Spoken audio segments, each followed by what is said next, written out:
लगता है भारत और कनाडा के बीच का विवाद कनाडा सुलझाना नहीं चाहता है। कनाडा नहीं चाहता है कि भारत और कनाडा के बीच के संबंध सामान्य हो। ऐसा हम इसलिए कह रहे हैं क्योंकि कनाडा की सरकार एक के बाद एक ऐसे कदम उठा रही है जो भारत को कभी पसंद नहीं आएंगे। एक तरफ तो कनाडा के प्रधानमंत्री जस्टिन ट्रूडो भारत में नरेंद्र मोदी को फिर से चुने जाने के लिए बधाई दे रहे हैं, वहीं दूसरी तरफ कनाडा की संसद में कुछ अलग ही बवाल मचा है। भारत की तरक्की को देख कनाडा अब खींच खाकर बैठा है। रह रहकर कनाडा अलग अलग तरीके के विवादों को जन्म दे रहा है। अब कनाडा की एक उच्च स्तरीय संसदीय समिति ने भारत को अपने देश के लिए दूसरा सबसे बड़ा खतरा बता दिया है।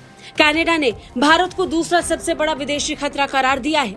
भारत से पहले कनाडा के लिए सबसे बड़ा खतरा चीन है और चीन के बाद कनाडा भारत को अपना सबसे बड़ा खतरा मानता है। जिस लिस्ट में कभी रूस का नाम होता था, उस लिस्ट में कनाडा ने भारत को शामिल कर लिया है। रूस को हटाकर कनाडा की समिति ने भारत को अपने लिए दूसरे सबसे बड़े खतरे के रूप में देखा है।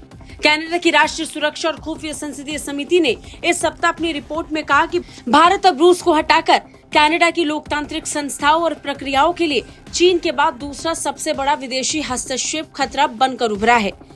हिंदुस्तान टाइम्स ने अपनी एक रिपोर्ट में बताया कि कनाडा के प्रधानमंत्री ने इस रिपोर्ट के आने के बाद बयान में विदेशी हस्तक्षेप के बारे में अपनी सरकार की गंभीर चिंता पर जोर दिया है। बड़ी बात यह है कि रिपोर्ट ऐसे समय में आई है जब ट्रूडो के आरोपों के चलते भारत और कनाडा के बीच तनाव गहराया हुआ है।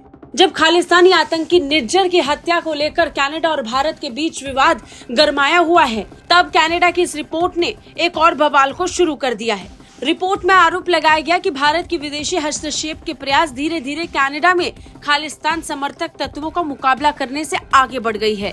इन प्रयासों में कनाडाई लोकतांत्रिक प्रणालियों और संस्थाओं में हस्तक्षेप शामिल है, जिसमें कनाडा के राजनेताओं, जातीय मीडिया और इंडो कनाडाई जातीय सांस्कृतिक समुदायों को निशाना बनाना शामिल है।